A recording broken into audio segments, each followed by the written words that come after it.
Let's get ready to suck it! DX, my personal favorite group of all time. Their story is so interesting, from years and years of antagonizing Vince and the entire company to actually running it. The group consisted of Road Dogg, Billy Gunn, Rick Rude, Chyna, X-Pac, Triple H, and Shawn Michaels, to eventually just Shawn Michaels and Triple H. But without any further ado, let's follow through the story of DX. Let's go back to 1997, the year that the WWF said F you to all their sponsors and doubters and just went completely off the wall. With WCW taking them out back and giving them the business, the WWF needed to change, and they did. In comes DX.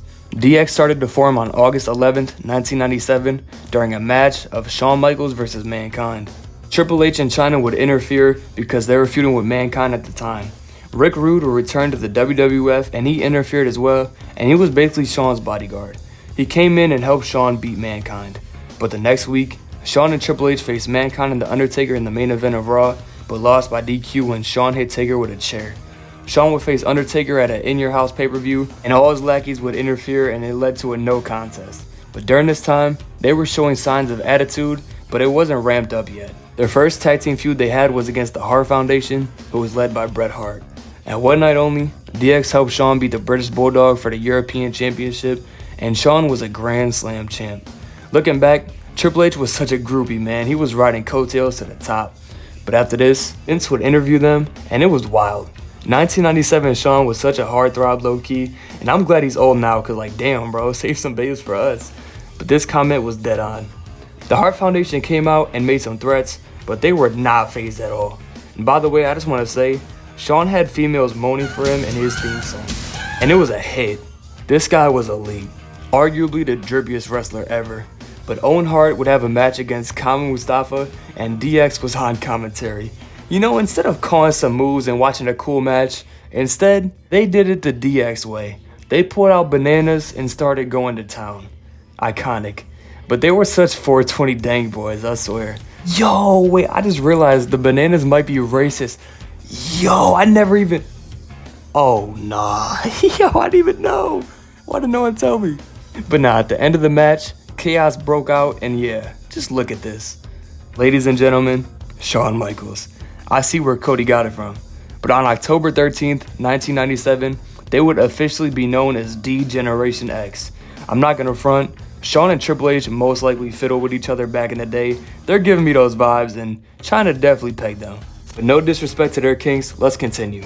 On the November 3rd episode of Raw, DX would get interviewed by Michael Cole.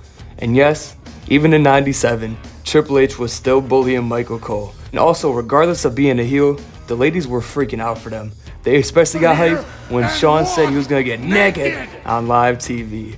It was just getting wicked. But now, the match is here. The most controversial match in WWF history. Survivor Series 1997. Shawn Michaels took on Bret Hart for the WWF Championship.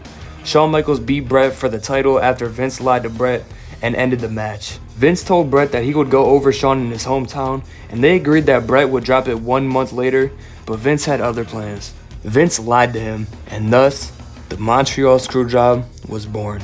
A lot of people say this started the Attitude Era officially, and I gotta agree. This whole situation was very chaotic, but it's so fascinating. John was taking out all of his ops. Bret pressed him backstage though, he was standing 10 toes down. But Rick Rude for some reason was pissed, and he left to go back to WCW after this. But man, you think you know a guy. But after this happened, Shawn cut a promo and responded to the Screwjob situation. Shawn wanted to speak to Bret, and he said he had planned for him and Bret to talk in the ring 1v1. Shawn introduced Bret, and there was a little problem. That is not Bret Hart. Then he put the poor little guy in a sharpshooter. I see why they got harassed at a little people's court. But then, they kicked his ass to WCW. Literally. But the same night, it would also trick Jim Neidhart and attacked him after pretending to invite him to DX. DX would also get their theme song around this time, and it's a classic theme. The next week, Triple H would beat Jim in a 1v1, and after the match, they spray painted WCW on his back, one by one, packing people up.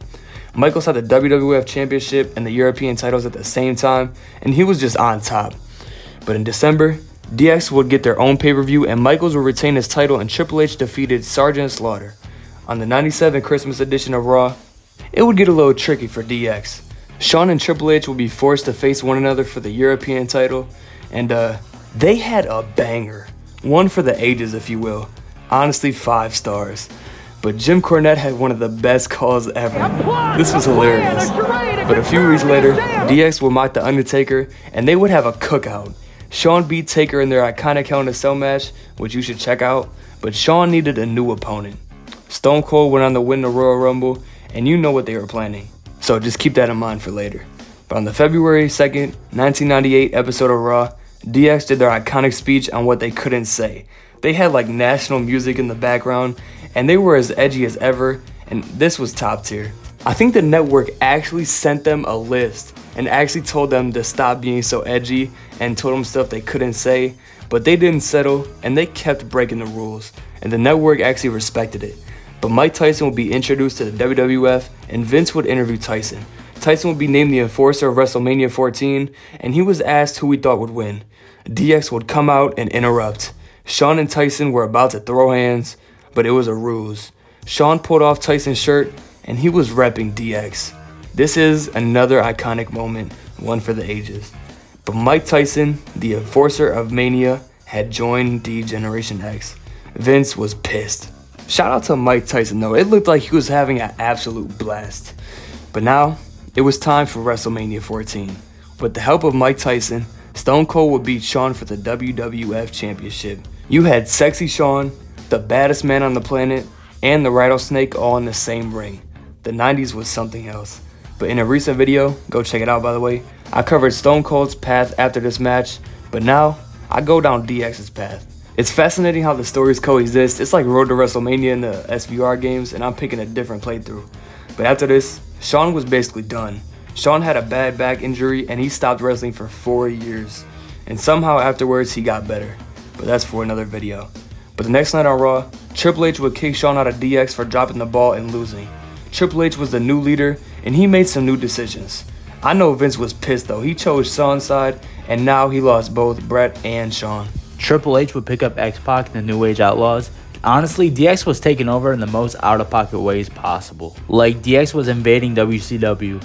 Like, this is crazy. I know people out there were watching this going nuts.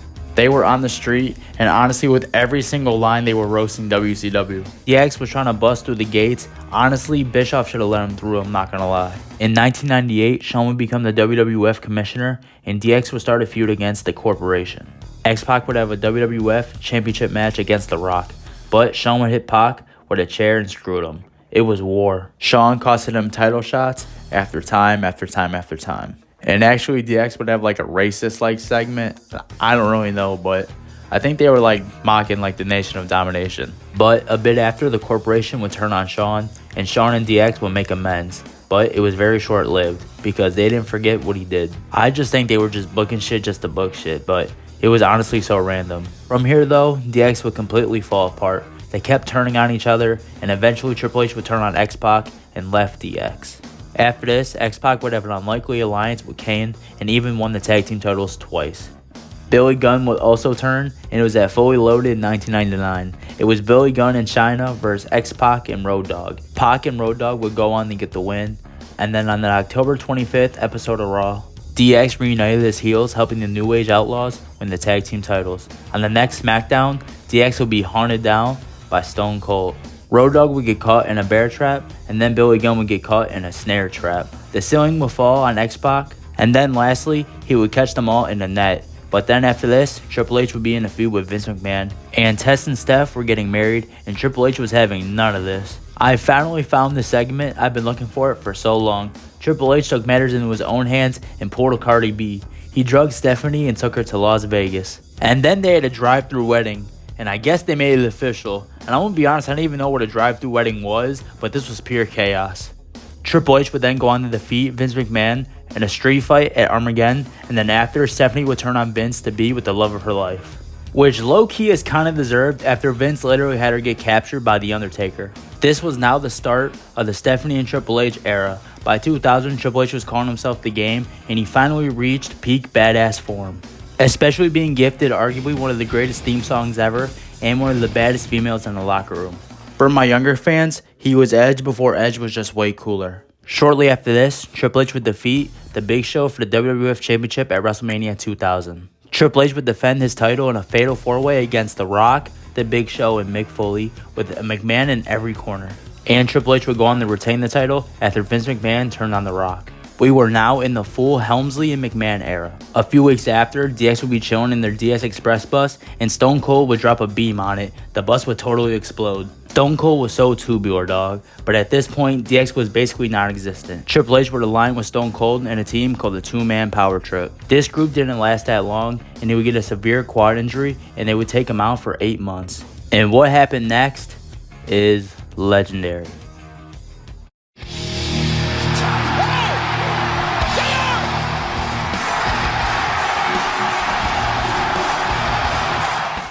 People love talking about aura moments. This is one of the most badass moments ever. This was incredible. But someone else would return.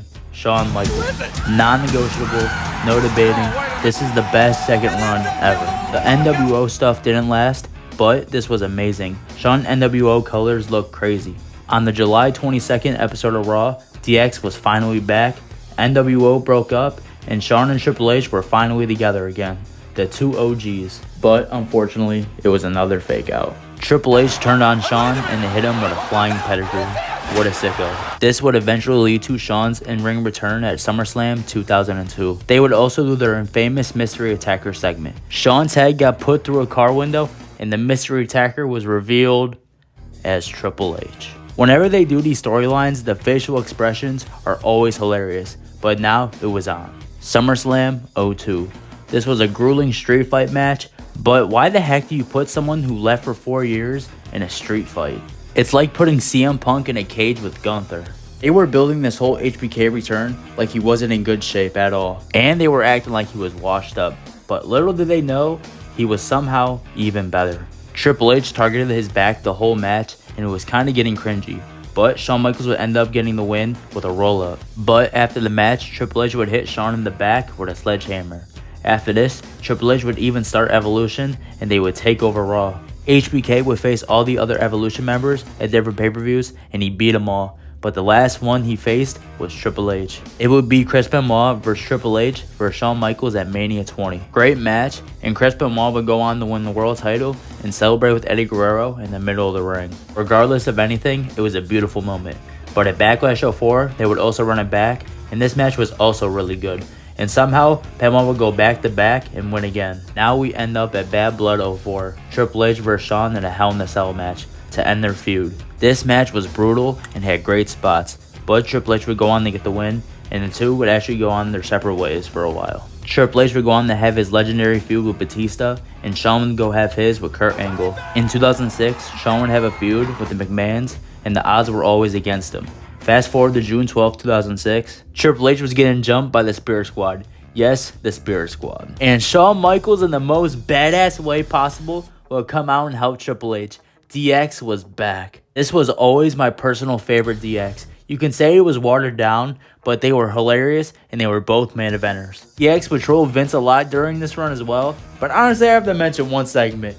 Bro, when he said, "I love God, I hate you," I'm not gonna lie, bro, I was crying. But at Vengeance, DX would face the Spirit Squad in a 5v2 match, and DX would go on to win the match. The next night on Raw, DX would dress up like Vince and Shane, and oh my god, what a segment. This was hilarious. But the next episode of Raw, they would invade a production truck, and even gave my man Dave some of the huss. And for the first time in Dave's life, he felt like the man. Nah though, DX was just messing with everything. Vince later on would be cutting a very serious promo, and DX would sabotage the hell out of this. I remember doing this in like SmackDown vs. Raw 2010, it was a blast. But Vince was getting hoed in so many ways. DX would destroy his limo, his speeches, his plane, his family, shit, his life. They even put DX on the WWE building. They probably took the nastiest shits in his jet too, because if you think about it, why did CM Punk say his jet smells? That's some long-term storytelling right there. But DX were just wilding, bro. Who could forget when HBK Super K stand for absolutely no reason? But after this, DX would go on to face the McMahons at SummerSlam. This was the most BS match ever, They had everything in their favor. Umaga pulled up, Kane then pulled up, weapons were involved. It was highly entertaining, like every Vince match. But every Vince match I've ever seen is an entertainment masterpiece. DX won dummy, and they still picked up the win. Be honest, the crotch chop had all of us in a chokehold though, and it always got us in trouble. Hell, I'll still be pulling it out from time to time. But Triple H gets hella hate nowadays, but he's a perfect wrestler. And when you envision a pro wrestler, he has the perfect image for it. But at the next pay-per-view, Unforgiven, they would run it back. In a hell in a cell. But they added an ogre as their teammate. The Big Show. This once again was very bloody and chaotic. DX would get the win, and at the end, something crazy happened. Vince would eat the only ass worse than Rikishi's, the Big Show's. Vince has a crazy obsession with ass. Someone needs to make a Vince McMahon ass theory. Yo, Alex Bill, where you at, bro? You like wrestling? But alright, anyways, DX's next feud was against Rated RKO. There is one iconic scene that I always remember from this feud. DX and Rated RKO were going at it on the mic, and Triple H said that Randy Orton was the most popping wrestler in the gay community. This was always hilarious. But DX and Rated RKO would have a match at Cyber Sunday with Eric Bischoff as the ref, and DX was putting on chaotic bangers every single show. Eric Bischoff is a serious asshole. So you knew that this was already going to be messy. But Bischoff let Rated RKO get away with using a chair, so they did that, and they picked up the win. DX would be the team captain of their Survivor Series team though, and they would do a clean sweep of Rated RKO's team. They would have another match at New Year's Revolution, but during the match, Triple H tore his quad and he was out for 7 months. Shawn would feud with Cena and even win the tag titles with him. Shawn would face Cena in the main event of WrestleMania 23, and they had a great match, but Cena won. And the next night on Raw, they ran it back and arguably had the best Raw match ever. It was incredible. But in 2008, they really didn't do much, and heading into 2009, DX would have a few matches as a team here and there, but they were already kind of split.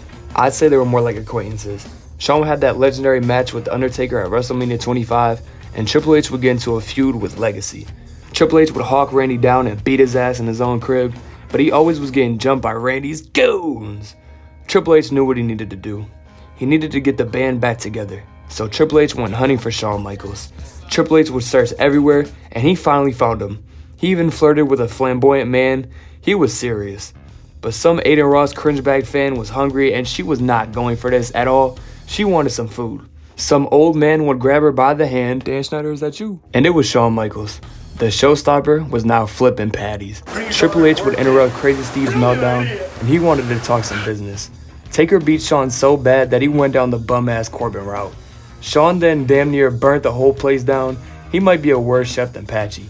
But Shawn then got the boys all in on it, and Triple H was now flipping patties. The owner was pissed, and he was laying it on to Shawn, and Shawn kicked him in the segment. If you've never seen it before, go check it out. But DX was back at SummerSlam, where they faced Cody and Ted DiBiase. DX had one of the hardest entrances ever when they came out in a tank and with a remixed theme song. The tank even shout out Pyro. If I was a president, I would cop this for show. But this would eventually go on and win the match. The teams had 2 more matches, one at Breaking Point in a submission false count anywhere match, where they would go on to lose. And the final match would be at Hell in a Cell in a Hell in a Cell match. Triple H would get locked out of the cell, but he would end up coming back in and they locked Ted out. So, they would jump Cody and they picked up the win. After this, DX challenged Cena for the WWE title at Survivor Series, and it was on.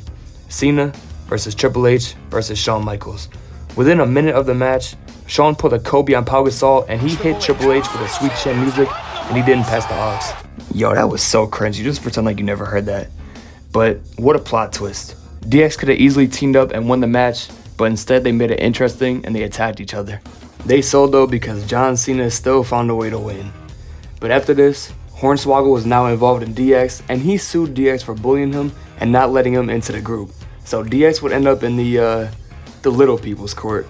And by the way, DX were the biggest ad plugs ever. They plugged WWE shop at every single moment. But lo and behold, they made it to the Doofus convention. Lil Judy was in the cut and DX was making every short joke in the book. It was a little book, but still. They had a good cast, by the way. They were fitted up. Hornswoggle pulled out the film and it wasn't looking good for the boys. Hornswoggle and the midgets then started crashing out. That sounds like a band. But yeah, they chased DX out of there and it was a wrap. But after this, DX would eventually let Hornswoggle be their mascot. And during the same run, DX and Mike Tyson would have a cool little reunion as well. In 2010, they would be cool with each other, but they had different goals. Shawn would have his match against The Undertaker, and it costed him his career.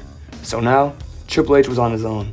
Triple H the year after would try to get it back in blood for Shawn at Mania 27, but he lost. Taker couldn't even walk out by himself though, so he wanted a rematch. And now, it was Triple H's last chance to avenge Shawn.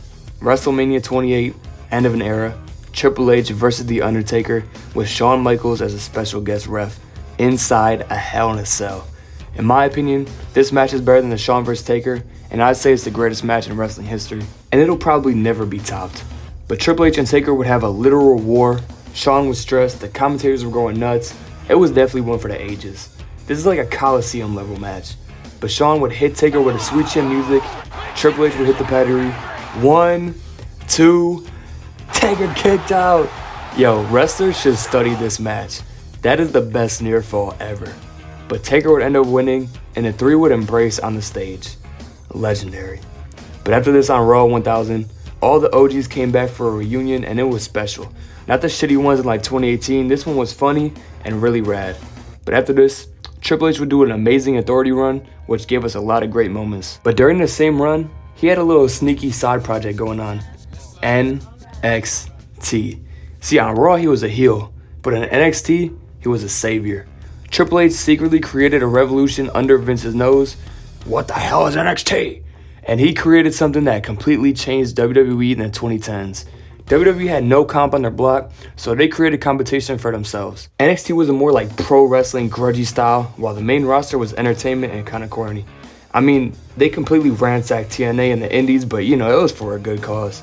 Finn Balor, Samoa Joe, Paige, Kevin Owens, Sami Zayn, Asuka, Bo Dallas, Neville, Rusev, Corey Graves, the Four Horsewomen, Tyler Breeze, Hideo Itami, etc. They had a pretty great crew. NXT takeovers were always a treat, and I'm not even exaggerating. They had like a 30 reign pay-per-view run where it was all bangers, I swear to God. But at WrestleMania 31, Triple H would face Sting, and we'd get another great reunion. I love that match, by the way. I just wish Sting would have won. A lot of people hate on this match, but I don't get it. This match is incredible. But after this, NXT was getting too good in 2016. You had old NXT people going to the main roster, and they would actually make a boom. So it's not like the main roster just took some guys and then their NXT roster would be doomed and depleted. No, they actually made a boom, and they would keep replacing talent. The best indie guys were taking notice, and everybody was signing to NXT. They even somehow pulled Kota Ibushi. Even though it was for like a little run, they still got him somehow. And I'm not even a big New Japan guy, but Kota is incredible. He has a badass anime look. I love it, no me writing. But they had Bobby Roode come through, Shinsuke Nakamura, Ember Moon, Gargano, Ciampa, FTR. And by the way, FTR pulled a Meek Mill and low-key ruined their credibility with their Twitter fingers. But in 2016, that was not the case. They were elite, and they had a great theme song. Say yeah! What y'all know about that song? That was tough. But you had Alexa Bliss, Carmella, Sanity, Alex Riley, American Alpha, and my personal favorites, Enzo and Cass. This tag team was so incredible. They went to the main roster and instantly became some of the most over people there. I just can't hate on them. And I'm gonna have a video coming out soon on them. Just be patient. I got y'all. But somehow Vince kept taking talent, but NXT kept getting better. NXT from 2017 to 2019 is some of the best and most consistent wrestling probably ever. Top to bottom perfection. They did everything perfect and had WWE haters fall back. Undisputed Era were geeks, but they were awesome. Shayna Baszler was dominating. Rhea Ripley was tough. Velveteen Dream was very interesting. Aleister Black was an emo badass. Walter, Tyler Bate, and Pete Dunne were going ballistic, and it was just a good time. They were putting the main roster to shame. They even brought back War Games, which is the main roster is using right now. In 2019, WWE finally took notice of NXT, and they were moving NXT to the USA Network and going to 2 hours instead of 1. Before this, it was just a network special, and now it's getting the light it deserved. But there was one big problem. It was basically viewer bait, and they were going against AEW. It wasn't washed up AEW, this was prime AEW. And also say what you want about AEW now, but AEW back then, it was flawless. They brought a buzz back to wrestling that wrestling purely needed. They were doing everything NXT was doing, just on a bigger level. It was obvious NXT was gonna lose. AEW beat NXT in the ratings battle, and NXT was getting repackaged to NXT 2.0. AEW just took over the WWE alternate market, so the NXT rebuilt themselves, and honestly it was a great move. One of the biggest problems with NXT was a lot of the main stars were tiny indie wrestling nerds. The moment I noticed it was at Survivor Series 2019. So WWE treated NXT like a third brand, and it was honestly sick. But once I saw this, it was wraps. If they did the SmackDown champion versus the Raw champion versus the NXT champion, this would have been the match. Yikes. But there's some exceptions, of course. But most of the roster was tiny indie guys. The main roster was filled with Goliaths. So if you throw Adam Cole in a match with Brock or Roman, the crowd would just laugh. So they needed a change, and they did. NXT 2.0. At first, people were skeptical, but it has really worked. Now we get to 2022. It's June 2022. You wake up and we get news that Vince McMahon is stepping down. The internet is shattered. Vince's bizarre kinks and horniness got him cooked. Nick Khan sabotaged him and ran up a bag. And finally, after years of fans waiting, Triple H finally had creative control of WWE. And you know, if he eats, DX eats too. Shawn Michaels would get control of NXT, and Road Dogg would be a head writer. I can't even lie though, Shawn is a creepy old bastard. But welcome to NXT 2.0. Home of the BBLs, somehow NXT stacked up the baddest roster of women ever. Hey Future, take some notes my boy. WWE is just in a great place right now. They got the Peacock deal, the TKO merger, and in 2025, GTA 6 comes out. But nah, for real though, in 2025, Raw moves to Netflix. It's gonna be special. NXT is building stars, and WWE is rebuilding its fan base. I've seen recently a lot of people hating on Triple H, but y'all gotta remember, he's just barely getting started. Give him a couple years. It's not fantastic yet, but it's above average, and there's constant booking. 2 WrestleManias, I'd say we're in a good spot. It's getting lots of mainstream attention again, and I will say if WWE messes up John Cena's retirement, it's war. But there it is. The guys who literally drove Vince crazy and the most confrontational douchebags you can find are now running the WWE. Life is insane. Birds of Productions, out of here. And y'all, we got 2 words for y'all. Subscribe, please. Psych! Suck it! I am sick and tired of your 2 damn words. I bet you Cena's even sick of you too, isn't that right?